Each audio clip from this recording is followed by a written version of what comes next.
आज की मनमोहक कहानी है निर्वासन। परशुराम ने मर्यादा से कड़ी आवाज में कहा, दहलीज में रुक जाओ। मर्यादा ने पूछा, ऐसा क्या हो गया कि मुझे दहलीज में रुकने के लिए कह रहे हो? मुझे छूत लग गया क्या?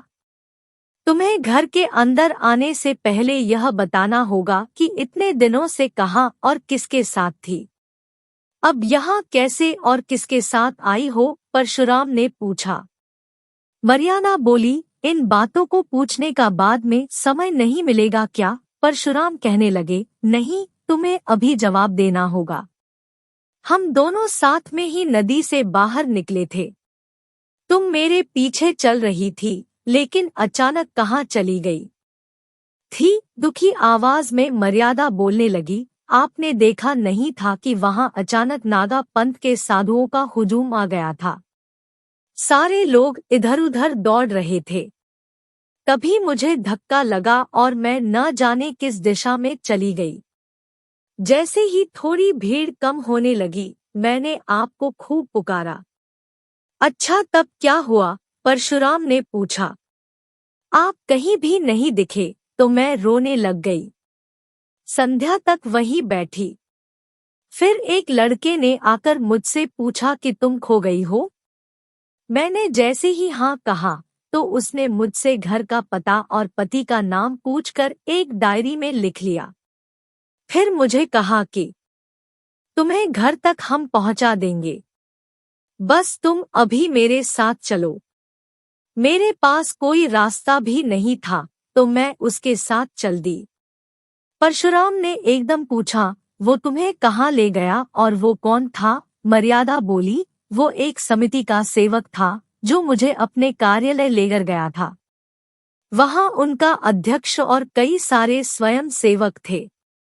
उन्होंने मेरा पता एक रजिस्टर में लिखा और एक घर में भेज दिया जहां खोई हुई कई सारी महिलाएं थीं। परशुराम ने सवाल किया, तुमने उस अध्यक्ष से तभी क्यों नहीं कहा कि मुझे घर भेज दीजिए? मर्यादा ने कहा, मैंने कई बार उनसे मुझे घर पहुंचाने के लिए कहा, लेकिन वो बार बार यही कहते थे कि मेला खत्म होने के बाद वो सारी महिलाओं को एक साथ ही घर भेजने की व्यवस्था करेंगे।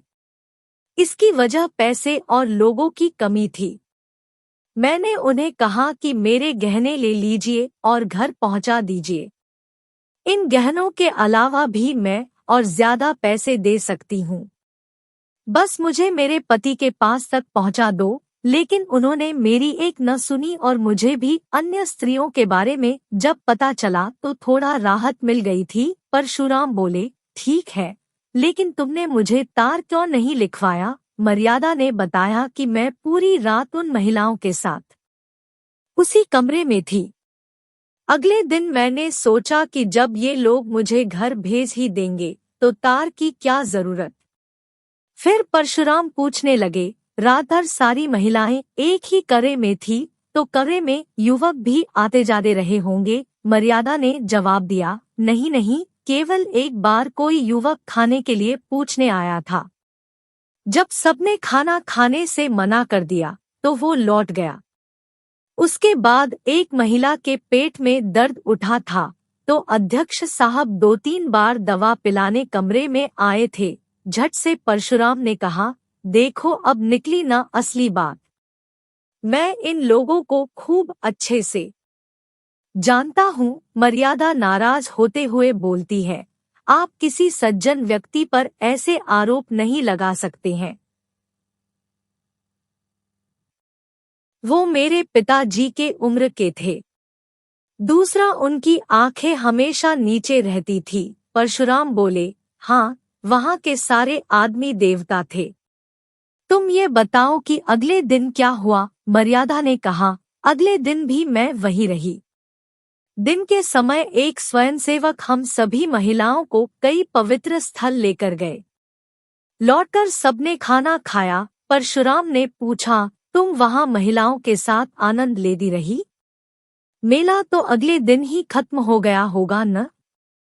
खाना खाने के बाद तो गाना बजाना भी हुआ होगा? मर्यादा ने बताया, नहीं, गाना बजाना तो नहीं हुआ, लेकिन सारी महिलाएं अपने दुख के बारे में बात करती रहीं।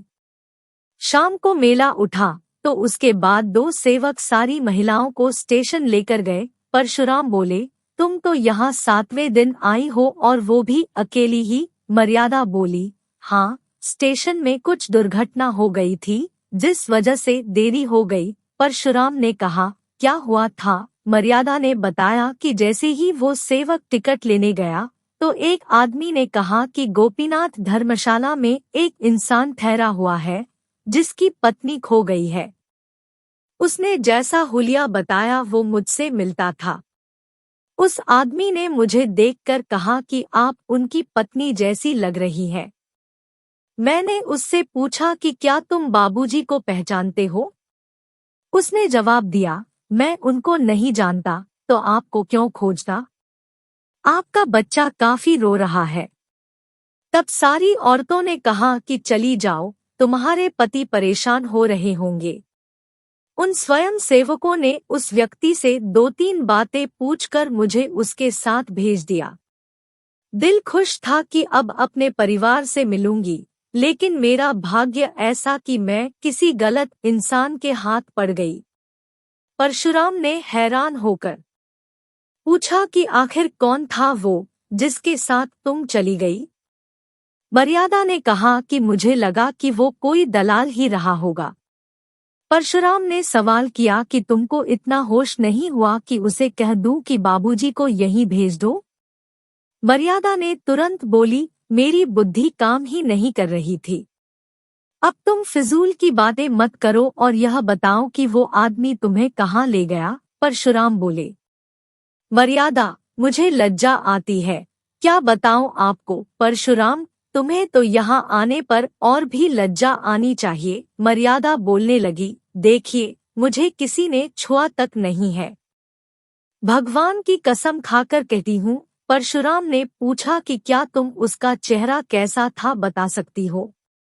मर्यादा ने बताया, वो छोटे कद का गहरे रंग का आदमी था, लंबा सा कुर्ता पहना हुआ और गले में ताबीज भी थी। परशुराम ने कहा, अरे, वो तो धर्मशाला में झाड़ू देने वाला था, मैंने उसको तुम्हारे खोने की जानकारी दी था, उसने इस बात का इस तरह से फायदा उठाया। मर्यादा बोली कि वो तो ब्राह्मण जैसा लग रहा था। परशुराम कहने लगे, नहीं नहीं, वो मेहतर यानी झाड़ू देने वाला ही था, वो तुमको अपने घर लेकर गया था। मर्यादा ने बताया कि उसने पहले मुझे एक तांगे पर बैठने को कहा और फिर एक तंग गली से किसी मकान में ले गया। उसने फिर कहा कि तुम्हारे बाबूजी यही आएंगे। फिर मुझे लगा कि उसने मुझे झांसा दिया है। कुछ देर बाद एक बुढ़िया आई और मुझे लालच देने लगी। पूरी रात मैं रोती ही रही। अगले दिन बुढ़िया ने कहा कि तुम रोकर मर भी जाओगी तो भी तुम्हारी मदद के लिए कोई नहीं आएगा।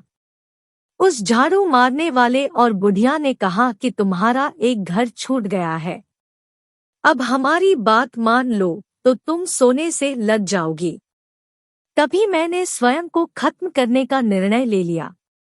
परशुराम ने मर्यादा को रोकते हुए कहा कि ठीक है, मैंने मान लिया कि तुमने अपने सतीत्व को खत्म होने नहीं दिया, लेकिन मैं तुम्हें अपना नहीं सकता हूँ। मर्यादा ने कहा कि स्वामी, आप ऐसा मत कहिए, मैं आपकी वही पहले वाली पत्नी हूँ, मुझे किसी ने छुआ भी नहीं है, आपका ऐसा करना मेरे साथ अन्याय होगा। परशुराम ने कहा कि यह अन्याय नहीं बल्कि भगवान का खेल है। मैं 6 दिनों से यही सब सोच रहा हूँ। मुझे समाज की चिंता नहीं है, लेकिन तुम पर किसी दूसरे की नजर पड़ी। अब मैं तुम्हें कैसे अपनी पत्नी के भाव से देखूंगा? मर्यादा बोलने लगी, क्या आपको मेरी स्थिति पर दया बिल्कुल भी नहीं आती है? परशुराम ने कहा, घृणा के स्थान पर दया बिल्कुल भी नहीं आ सकती है। मैं जीवन भर के लिए तुम्हारा खर्च उठाऊंगा, लेकिन अब तुम्हें अपने साथ नहीं रख सकता हूँ। किसी गैर पुरुष के साथ एक क्षण रहने से भी पतिव्रत पूरी तरह नष्ट हो जाता है। मर्यादा ने पूछा, तुम्हारी यही इच्छा है कि मैं यहाँ से हमेशा के लिए चली जाऊं? परशुराम ने कहा कि हाँ, मेरी अंतिम इच्छा यही है। मर्यादा बोली, ठीक है फिर, लेकिन क्या तुम मुझे वासुदेव को अपने संग ले जाने दोगे? परशुराम बोल पड़े, बिल्कुल नहीं, वो मेरा बेटा है। मर्यादा ने पूछा, क्या मैं उसे आखिरी बार देख सकती हूँ? अपने बेटे को प्यार कर सकती हूँ? परशुराम ने जवाब दिया, मेरा मन तो नहीं है, लेकिन तुम्हें मन हो तो दूर ही से देख लो। मर्यादा ने कहा, ठीक है, अब जाने दो। सोच लूंगी कि मेरा कोई बेटा ही नहीं था और मैं विधवा हूँ। आज से भाग्य मुझे जहाँ ले जाएगा मैं वही जाऊंगी। कहानी से सीख, विपरीत परिस्थिति में किसी भी गैर पर यूं ही भरोसा नहीं कर लेना चाहिए। अपनी आँख और कान के साथ ही बुद्धि का भी उपयोग करना चाहिए। Thank you for watching. Please like, subscribe and share.